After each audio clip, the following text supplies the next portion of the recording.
बच्चों, इस कहानी का नाम है रहस्यमय तालाब। ये कई साल पहले की कहानी है। भारत के उत्तरी भाग में सिंहपुरम नाम का एक राज्य था। उस राज्य के पास जंगल में एक रहस्यमय तालाब था और उस तालाब की दूसरी ओर हीरों की एक सुनहरी खदान थी जो हमेशा चमकती रहती थी। वहां जाने के लिए इस रहस्यमय तालाब को पार करके जाना पड़ता था।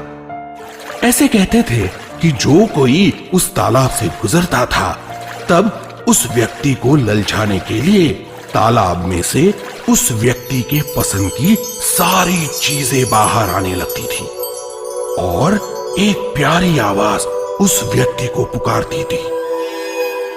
अरे देखो, तुम्हारी पसंद की सब चीजें तुम्हें मिल जाएगी। बस थोड़ा झुक जाओ और ले लो तुम्हें जो पसंद है। जितना चाहे उतना ले लो, सब तुम्हारा ही है। जैसे ही लालच में आकर वह व्यक्ति झुककर किसी भी चीज को लेने के लिए हाथ बढ़ाता था तो वह तालाब उस व्यक्ति को खींच लेता था और अपने में निगल लेता था। बहुत लोगों ने हीरो की लालच में बहुत प्रयास किए, पर हर व्यक्ति उन वस्तुओं के मोह में फंस गया और किसी को भी तालाब के दूसरी ओर जाने में सफलता ही नहीं मिली थी। उस राज्य के राजा को वह हीरो की खदान बहुत आकर्षित करती थी। उसने पूरे राज्य में ऐलान कर दिया, जो कोई तालाब के उस ओर जाकर हीरे लेकर आएगा उसे मनचाहा इनाम मिलेगा। लेकिन रहस्यमय तालाब की कुख्याति की वजह से वहां कोई जाने के लिए तैयार ही नहीं हो रहा था। उस राज्य के गांव में एक गरीब बूढ़ी औरत उसके चक्रधर नाम के जवान बेटे के साथ रहती थी। चक्रधर एक स्फूर्तिला जवान था और बहुत होशियार भी था। उसने राजा की बात सुनकर अपना नसीब आजमाने की ठान ली। अपना भविष्य उज्जवल करने के लिए उसके पास ये सबसे बेहतरीन मौका था। तो चक्रधर मां का आशीर्वाद लेकर हीरो की तलाश में निकल गया। जैसे ही वह नाव में बैठकर तालाब के बीच में पहुंचा तो हमेशा की तरह अचानक तालाब से बहुत सुंदर कपड़े, जेवरात सब बाहर आने लगे। पर चक्रधर को पता था कि अगर वह उन चीजों की तरफ आकर्षित हो गया तो वह फंस जाएगा और उसका अंतिम लक्ष्य कभी साध्य नहीं होगा।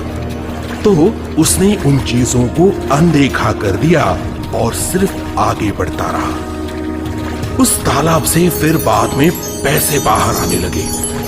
फिर उसके बाद उस तालाब से बहुत सारे सोने के सिक्के आने लगे, पर फिर भी चक्रधर ने उसे अनदेखा कर दिया और अपने लक्ष्य की तरफ आगे ही बढ़ता रहा। थोड़े समय बाद उस तालाब से वही प्यारी आवाज उसे पुकारने लगी। अरे ले लो ना, ले लो, सब चीजें तुम्हारी है। तुम जिस हीरो की खोज में जा रहे हो ना, इससे कई गुना ये चीजें लेकर तुम अमीर बन जाओगे। फिर क्यों इतना कष्ट उठा रहे हो? आगे गए तो बहुत संकट है, तो समझदारी से काम लो। ये पूरा धन इस नाव में रखकर वापस लौट जाओ। इसमें ही तुम्हारी भलाई है। नहीं तो आगे बहुत खतरा है। चक्रधर को न पैसे का लालच लुभाता है, न कोई खतरे का डर। वह अपने लक्ष्य की ओर आगे ही बढ़ता रहता है और तालाब को पार कर लेता है। तालाब के उस पार उसे हीरो की खदान मिलती है और चक्रधर वह खदान से बहुत सारे हीरे नाव में रखकर राज्य में वापस लौट आता है। राजा उन हीरों को देखकर बहुत खुश हो जाता है और बोलता है, वाह, अद्भुत! जो राज्य के शूरवीर योद्धा नहीं कर पाए वह तुमने कैसे किया? मैं तुम पर बहुत प्रसन्न हूं। बोलो, तुम्हें क्या चाहिए? तुम जो कहोगे मैं तुम्हें दे दूंगा। उस पर चक्रधर ने कहा, राजा, मुझे मेरे लिए कुछ नहीं चाहिए। मैं कहता हूं कि इन पैसों का उपयोग प्रजा के सेवा में लगाया जाए और जिससे प्रजा भी सुखी रहे और आपका नाम भी हो। चक्रधर की बात सुनकर राजा और भी प्रसन्न हो गया और चक्रधर के साहस, सच्चाई, होशियारी और सेवा भाव को देखकर उसे उस राज्य का मंत्री नियुक्त कर लिया। तो बच्चों, इस कहानी से हमें यह सीख मिलती है कि हमारे लक्ष्य से हमें कभी भी भटकना नहीं चाहिए और दूसरी बात, दूसरों का जो करे भला उसका भी होता है भला।